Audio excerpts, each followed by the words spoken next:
नमस्ते जोहार, मैं राजू और आप देख रहे हैं 24 झारखंड न्यूज। चलिए जानते हैं सुबह से लेकर शाम तक की तमाम बड़ी खबरों को। सभी नगर निकायों के निर्वाचित प्रतिनिधियों का कार्यकाल खत्म, सीएम हेमंत सोरेन बोले जल्द कराएंगे चुनाव। झारखंड के सभी 34 नगर निकाय परिषद के निर्वाचित प्रतिनिधियों का कार्यकाल गुरुवार को खत्म हो गया। इनकी सभी शक्तियां और कार्य प्रशासन को सौंपने का निर्णय लिया गया है। गुरुवार को झारखंड कैबिनेट की बैठक में निर्णय लिया गया है। वहीं नगर निकाय चुनाव नहीं हो पाने और निकायों की अवधि समाप्त हो जाने पर मुख्यमंत्री हेमंत सोरेन ने कहा कि कई कारणों से नगर निकाय चुनाव नहीं हो पाए हैं। ये जल्द कैसे हो इसका प्रयास किया जाएगा। सीएम ने कहा कि राज्य के विकास की जो कड़ी जोड़ने की आवश्यकता है उसे जोड़ने का लगातार प्रयास हो रहा है। झारखंड के 44% छात्रों को नहीं मिली छात्रवृत्ति, शिक्षा विभाग ने दिए जांच के निर्देश। मुख्यमंत्री विशेष छात्रवृत्ति योजना का लाभ छात्र छात्राओं को नहीं मिल पा रहा है। राज्य के निर्धारित छात्र छात्राओं की संख्या में से 44% को योजना की राशि नहीं मिली है। सबसे अधिक पिछड़ा हजारीबाग जिला है। यहाँ 10,321 छात्र छात्राओं को यह छात्रवृत्ति मिलनी है, लेकिन अब तक मात्र 621 को ही मिली है। बता दें कि वित्तीय वर्ष 2022-23 में राज्य भर के 1,47,928 छात्र छात्राओं का चयन मुख्यमंत्री विशेष छात्रवृत्ति योजना के लिए किया गया था। इसमें से अब तक 83,396 छात्र छात्राओं को लाभ मिला है। अभी भी 64,532 छात्र छात्राओं की छात्रवृत्ति के लाभ से वंचित है। झारखंड राज्य कर्मियों के महंगाई भत्ते में 4% की वृद्धि। झारखंड सरकार ने राज्य कर्मियों व पेंशन भोगियों को तोहफा दिया है। सरकार ने राज्य कर्मियों का महंगाई भत्ता 4% बढ़ा दिया है। बढ़े डीए का लाभ पेंशन भोगियों को भी मिलेगा। यह लाभ 1 जनवरी 2023 से देय होगा। इससे जुड़े प्रस्ताव को गुरुवार को सीएम हेमंत सोरेन की अध्यक्षता में हुई राज्य कैबिनेट की बैठक में मंजूरी दे दी गई है। मंत्रिमंडल निगरानी विभाग के प्रधान सचिव वंदना दादेल ने बताया कि बैठक में 26 प्रस्तावों को मंजूरी दी गई है। पूजा सिंघल के खिलाफ प्राथमिकी पर महाधिवक्ता ने दी सहमति। अब सीएम हेमंत सोरेन से मंजूरी का इंतजार। प्रवर्तन निदेशालय की ओर से धारा 66(2) के तहत साझा की गई सूचनाओं के मद्देनजर पूजा सिंघल के खिलाफ प्राथमिकी दर्ज करने का मामला अंतिम चरण में पहुंच गया है। विधि सचिव के बाद महाधिवक्ता ने भी प्राथमिकी दर्ज करने के प्रस्ताव पर सहमति दे दी है। अब मुख्यमंत्री की सहमति के बाद भ्रष्टाचार निवारण अधिनियम पीसी एक्ट के तहत प्राथमिकी दर्ज की जाएगी। ईडी ने नवंबर 2022 में राज्य सरकार के साथ सूचनाएं साझा की थी। वीडियो वायरल मामला में सरयू रॉय ने जमशेदपुर एसएसपी को लिखा पत्र। जांच की मॉनिटरिंग आईजी स्तर के अधिकारी करे। निर्दलीय विधायक सरयू रॉय ने स्वास्थ्य मंत्री बन्ना गुप्ता के अश्लील वीडियो वायरल होने के मामले में जमशेदपुर के सीनियर एसपी को पत्र लिख गहन जांच की मांग करते हुए कई सुझाव दिए हैं। श्री राय ने पुलिस को उन बिंदुओं के बारे में बताया है जिसके इर्द गिर्द जाँच होनी चाहिए। उन्होंने पुलिस से कहा कि मंत्री बन्ना गुप्ता महिला और उसके पति को आमने सामने बैठाकर पूछताछ हो। आगे बढ़ने से पहले अगर अभी तक आपने इस चैनल को सब्सक्राइब नहीं किया तो प्लीज सब्सक्राइब कर ले, जिससे आपको झारखंड की हर छोटी से बड़ी खबर की अपडेट आप तक पहुंचता रहे।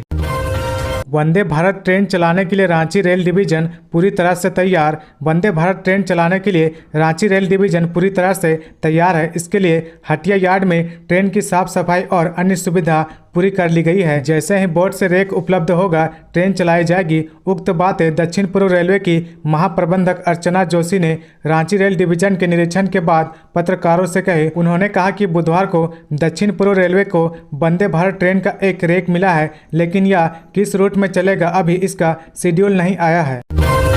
जमीन घोटाला मामले में 15 करोड़ में बेची 50 करोड़ की जमीन। अधिकारियों बिचौलियों का गजब का चमत्कार। रांची में फर्जी कागजात से जमीन लूट में रोज नए खुलासे हो रहे हैं। करोड़ों की जमीन की डील सरकारी दर से आधे से भी कम पर करने को लेकर मनी लॉन्ड्रिंग का संदेह बढ़ गया है। ईडी को अंदेशा है कि फर्जी कागजात पर डील करने वाले ने सरकारी राजस्व को भी नुकसान पहुंचाया है। वहीं करोड़ों की जमीन सरकारी दर से कम पर बेच अवैध कमाई की मनी लॉन्ड्रिंग की गई है। जांच में पता चला कि चान्हो के विनोद सिंह के नाम पर तत्कालीन डीसी छवि रंजन ने एक ही दिन में 1 मार्च 2021 को 83 साल की रसीद काट दी। जमीन खतियानी सीताराम साहू के नाम पर है। इसे 1938 में रूप नारायण सिंह ने खरीदी थी। इसके बाद से इसकी लगान रसीद नहीं कटी थी।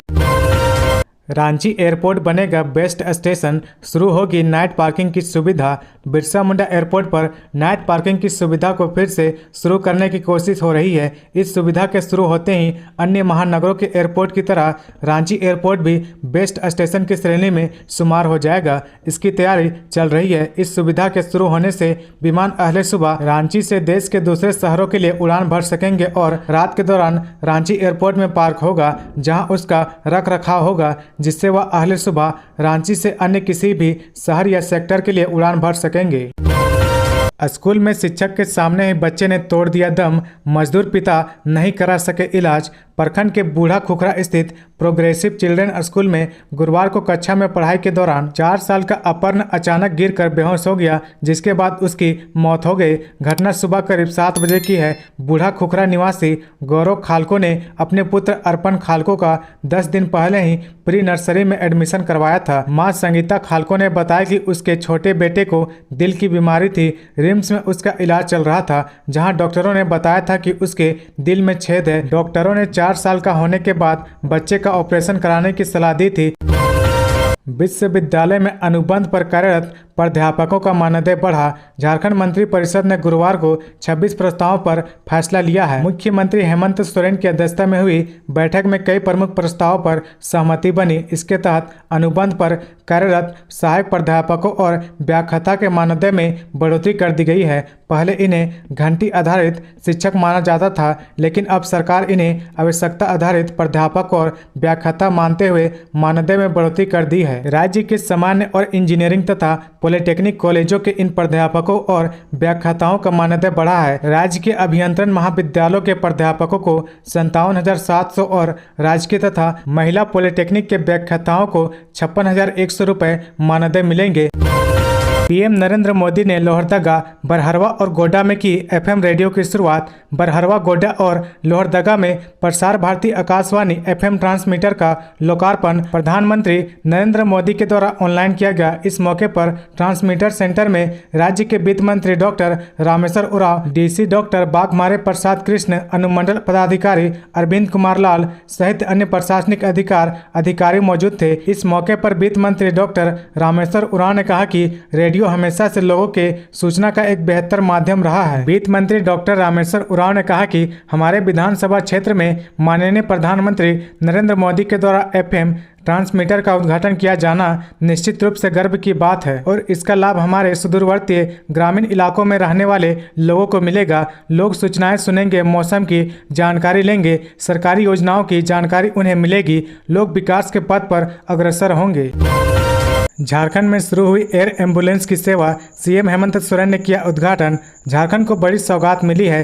रांची के बिरसा मुंडा एयरपोर्ट पर सीएम हेमंत सोरेन ने एयर एम्बुलेंस सेवा का शुभारंभ किया है। मिली जानकारी के अनुसार झारखंड के प्रमुख शहरों में यह सेवा 24 घंटा उपलब्ध रहेगी। रांची, देवघर, दुमका, बोकारो, गिरिडीह, जमशेदपुर सहित कई जिला शामिल है। इस दौरान स्वास्थ्य मंत्री ने कहा कि झारखंड में स्वास्थ्य सेवाओं के लिए मील का पत्थर साबित होगा। एयर एम्बुलेंस काफी दिनों से इसकी जरूरत झारखंड को थी। ऐसे में जब भी हम इस समस्या को लेकर मुख्यमंत्री के पास जाते थे तो उनके मन में यह बात आई कि क्यों न अस्थायी तौर पर इसकी शुरुआत की जाए। नक्सलियों के बिछाए आईईडी बम की चपेट में आई महिला। नक्सलवाद पर नियंत्रण के सरकारी दावों के बीच झारखंड में कोल्हन के जंगलों में आईईडी ब्लास्ट और इसमें जान गंवाने का सिलसिला जारी है। ताज़ा मामला शुक्रवार का है, जब आईईडी ब्लास्ट की चपेट में आकर महिला ने जान गंवा दी। बताया जाता है कि महिला जंगल में लकड़ी चुनने गई थी, तभी आईईडी बम की चपेट में आ गई। लकड़ी चुनते हुए अचानक उसका पैर आईईडी बम पर पड़ा और धमाका हुआ। केंद्रीय मंत्री अर्जुन मुंडा 4 दिवसीय अंडमान निकोबार दौरे पर आदिम जनजातियों के लोगों के साथ सुनेंगे पीएम की मन की बात। जनजातीय मामलों के केंद्रीय मंत्री अर्जुन मुंडा 30 अप्रैल को प्रधानमंत्री नरेंद्र मोदी के मन की बात अंडमान निकोबार में जनजातीय समुदाय और आदिम जनजाति के लोगों के साथ सुनेंगे। इस बार पीएम नरेंद्र मोदी के मन की बात का 100वां एपिसोड है और इस बार इस कार्यक्रम के विश्व रिकॉर्ड बनने की संभावना है। अर्जुन मुंडा सोमपेन आदिम जनजाति से मिलने कैंप बेलवे पहुंचे। उनके साथ मंत्रालय के अधिकारियों की एक टीम दौरे पर है। अर्जुन मुंडा शुक्रवार की रात इसी द्वीप में गुजरेंगे। पहली बार किसी केंद्रीय जनजाति कार्य मंत्री का अंडमान निकोबार के आदिम जनजातियों के लोगों से उनके द्वीप में जाकर मिलने और उनके बीच रहने का यह प्रयास है। अर्जुन मुंडा आगामी 30 अप्रैल को जरवा आदिम जनजाति के लोगों से भी मिलेंगे। तो ये थी आज की झारखंड की टॉप बड़ी खबरें। इसी तरह झारखंड की हर छोटी सी बड़ी खबर देखने के लिए आप हमारे चैनल 24 झारखंड न्यूज को सब्सक्राइब करके बेल आइकन प्रेस कर ले, जिससे आपको झारखंड की हर छोटी सी बड़ी खबर की अपडेट आप तक पहुंचता रहे। तो आज के लिए बस इतना ही, हमें दीजिए इजाजत, फिर मिलते हैं नेक्स्ट न्यूज में।